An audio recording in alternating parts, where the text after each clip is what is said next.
Welcome back, my Duelist friends. Casual Duelist here yet again, and it's time for another Deckmaster Monday. I'm really hoping that you guys all had a great weekend. Again, I took Sunday off. I do apologize.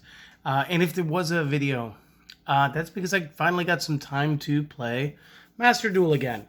But back to the point today, guys. We're here to talk about Deckmaster, and rather than make you guys guess this week's theme is all going to be Lightsworn cards, literally beginning to end. So, since it's Deckmaster, we needed one Deckmaster that was Lightsworn themed, but is also kind of versatile. So, this week, we went with the boss card himself. We went with the Judgment Dragon. Now, I pulled out the common copy. Of course, I could have placed an ultra rare or whatever into the Deckmaster deck box, but I felt like this would allow you to cross-platform with common charity and a Deckmaster and start creating more hybridized playstyles.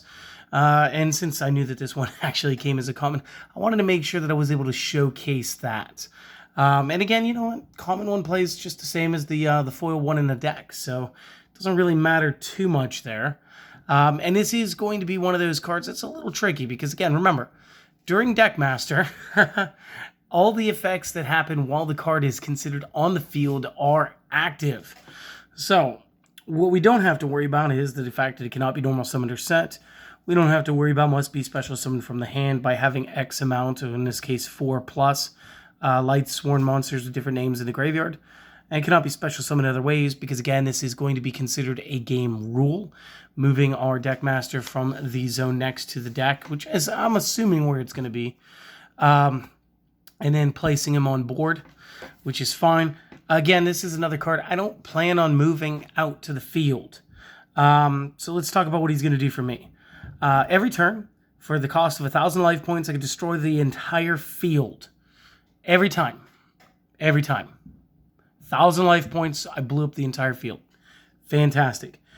During the end phase of all of my turns, it will send the top 4 cards of my deck to the graveyard.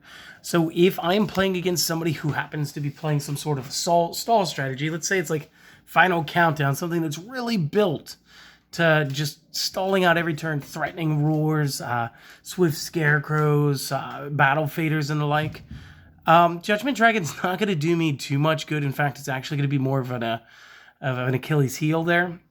In the fact that I will have to toss 1/10 of my deck every turn, not counting my draw and or whether or not I tutor at all throughout the game. So this guy puts your game on a shot clock of about 10 turns. And that's really being generous because, again, if you draw every turn and you still have to mill, that's 5 cards a turn. You got like 8 turns. And that's assuming you went second. Not that first would really matter. But that's that. So what's it going to cost you? Well, guys, there are, how many did it say there were?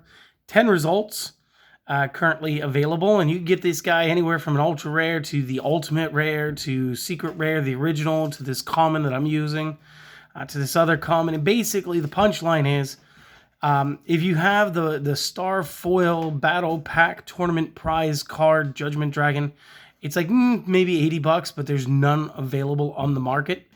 Or market price is unavailable according to this, but there's like 4 listings for it. But again, I don't understand why there's no photograph. You have the Turbo Pack Ultimate Rare, and this guy's going to go for like 200 to 4.25. This is going to be your most expensive, and then like the most luxurious, I think, would be having the original Light of Destruction Secret Rare, and that's going to be 40 to 80 bucks. Everything else, $1.50 to $4. Less than a dollar, $1 to $2.50, less than a dollar, $2 to just over $2, $1.50 to just over $2. So really, it's going to be like a couple of bucks or pennies, depending on if you pick up the common. Again, the common is going to do the same thing for you without looking, as half as cool or being worth half as much. But again, if you have the other ones, it's cool. Keep playing them, obviously. That's fun. But so this week with the Lightsworn, we will be using him in the main deck. It would be crazy if you were also to use him. And this was another argument, not an argument, discussion that me and the Celestial Duelist were having. Again, she's been keeping busy with her channel, Celestial Duelist Gaming. She's been doing a lot with the new Legends Arceus from Pokemon. So if you guys want to see her playthroughs, I'll throw a link down in the description today. And you guys go check that out. Subscribe to her if you like. But definitely check it out. It looks pretty fun. I still haven't played mine, which is a little upsetting, but whatever. But she was like, well, what if you started picking your deck masters to actually just, instead of just being generically good cards, what if they were picked for the primary purpose of helping the deck along? And again, this should work because, again, it is a mill effect, and it should give you some additional mills for your Lightsworn, which gives you some extra consistency from the start of the game. It's just unfortunate he is not actually considered a Lightsworn card.